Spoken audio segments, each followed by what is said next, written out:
За намайг Солонго гэдэг би өөрийгөө таних аялал цахим сургалт лекцийн багш нь байна.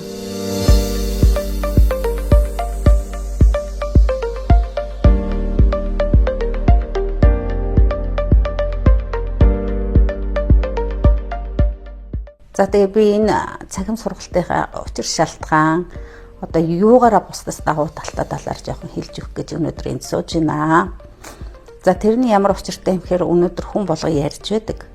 Алтан эрен одоо шин эрен тэгээд өгсөлт шилжилт гэдэг янз бүрээр хэлэгдэж байдаг. Энэ үгний учир нь юу байна вэ гэхээр энэ нь бол ерөөсөө ухамсарын шилжилт юм байгаа хариудаа. Тэгээ энэ ухамсарын шилжилтэнд орохын тулд хүмүүс яах нь өнөөдөр ухамсар гэдэг юм ойлгож ухамсарлаж тэрэндээ хөтлөгдөх ёстой байхгүй юу? Хүн болгонд ухамсар гэж нэг юм байна те байдаг. Тэрийг хүмүүс мэдтгүү анзаардаггүй гол шалтгаан нь байгаа. За эндээ дэлхийн учир шалтгаан тэгээ хамтдаа дэлхийн учир шалтгаан өнөөдөр юу болоод байна гэхээр ийм учиртай юм багхгүй юу? Хүмүүс ингээд хүнд бол ерөөсөө үзэгдэл 5 метрхүү байдаг. Энэ 5 метрхүүхээ зөвхөн тэр үзэгдэл талдаа хүмүүс анхаарлаа өгч яадаг учраас тэр ухамсар гэдэг юм өнөөдөр анзаарах чадваргүй болсон байхгүй юу? Тэгээд энэ өнөөдрийн шилжилт бол ухамсарын шилжилт учраас тэр оюуны шилжилт биш учраас ухамсарлах тал дээр хүн анхаарахын тулд яах ёстой вэ гэхээр нэгдүгээрт одоо дэлхий гэдэг ингэ байж л шүү дээ. Дэлхий дээр чинь одоо ингээд асар олон хүн байгаа. Нэг хүн өөрийгөө сүнс би сүнстэй юм бэ. Тэр сүнс маань ухамсартай юм бэ.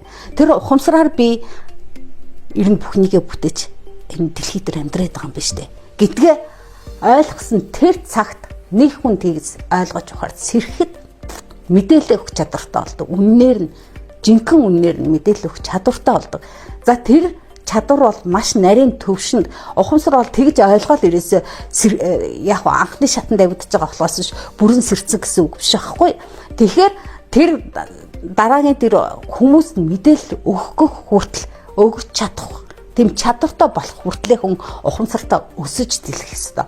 За тэгээ өнөөдөр шилжилт энэ ухамсараа тэлхийн тэр юу яагаад холбогдоод байгаа юм гэхээр хүн өнөөдөр тэр дэлхийн масс эрчим гэдэг юмыг ухамсарын эерэг эрчмийн талаас давмгаалуулж иж өнөөдөр бид нар шилжих эрхээ авах гээд байгаа байхгүй.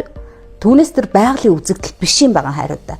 Тэр нар гэл баат ч юм уу эсвэл нэг цаг хугацааны юм тойрог дотор явж байгаа л тэр цаг нь болоод ингээд дэлхий шилжээд байгаа юм биш байхгүй хайруудаа.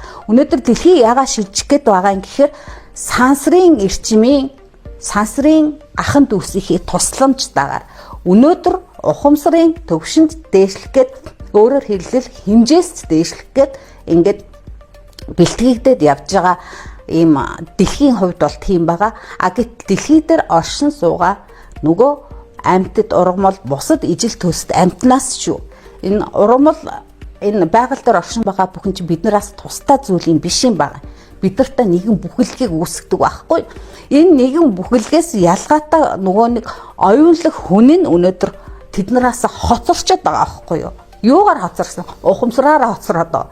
Тийм учраас энийг бид нар одоо нэг хүнсрээд нийтлэг нэгж ухамсарын төвшөнд тодорхой төвшөнд хүрсэн хүн нь мэдээлэл өгөө тэднэрээ бусад хүмүүстэй цацаад бусад хүмүүс нь тэрийг ухамсарлаж ойлгоод ингээд хамтын гэрлийн тэлэлт болонгууд хамтаа одоо дэлхий дээр оршин байгаа хүмүүсийн ялангуяа энэ бохирыг үүсгэж өгдөг хүмүүсийн хувьд яригдаад байгаа энэ шилжилт бол тэгээд тэд нар нь тодорхой хэмжээний ухамсарын төвшөнд хүрэнгүүт нөгөө нийт гэрлийн эрчимний эрэг талдаа нийт гэрлийн эрчим гэж хэлээ.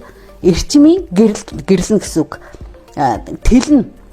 Тэлээд тэгээд масс нь эрэг талдаа дарангууд за одоо энэ дэлхийн хүмүүс ухамсарт сүнснүүд өнөөдөр шилжих боломжоо шаардлага эрчмийн төвшөнд, ухамсарын төвшөнд, сүнсний төвшөнд өнөөдөр масс эрчим хүрчлээ. Ингээд дээрэс бид нарыг одоо тэр төвшөнд хүрэхэд тодорхой хугацаа тэр бол хугацаа байхгүй өнөөдөр хизээ хүмүүс тэр төвшөндөө хүрэн тэр үедээ хүрэхээр л бид нар шилжих юм аа. Тэгээд хамтдаа ухамсарлахын учир шалтгаан нь энэ юм байгаамаа. За ингээд өнөөдрийнхээ лекцийг дуусгажээ.